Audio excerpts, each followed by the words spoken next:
Come with me to make this arch that we're going to be using as a backdrop for my engagement party, like here. And here's a picture of my fiance and I in front of the arch.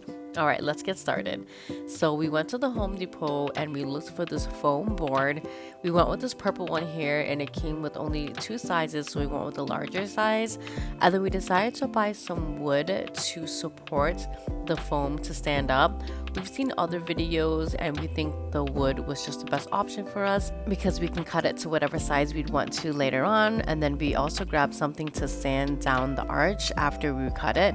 Then we also grabbed some paint supplies. Just this little roller I think was good enough. And we also bought some paint. I was torn between one of these three reds, and then we went to check out and look at how big the board is.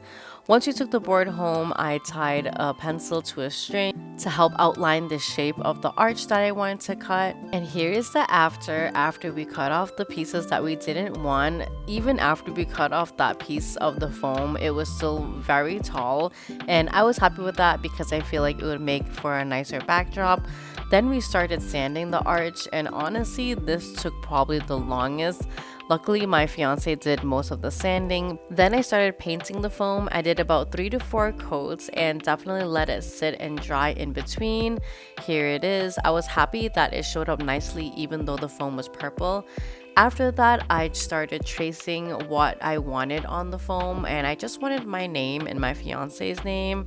Here it is. I traced it out first, and then I went in with some white acrylic paint, which went over the red nicely. I also did about 2 to 3 coats of this, letting it dry in between. The next challenge was assembling the support for the foam, and here my stepdad is helping me cut the wood and just trying to figure out the best way to support the foam. And we ended up with something like this. I feel like there's so many different versions that you can do, but I think this was the most supportive for us. And we just used some glue to glue this wood to the back of the backdrop. And we didn't really care how the back looked because no one's gonna see that anyways. And the glue that we bought works just fine. After just adding some finishing touches, here is our final look. We loved it a lot, and I hope you guys enjoyed this video.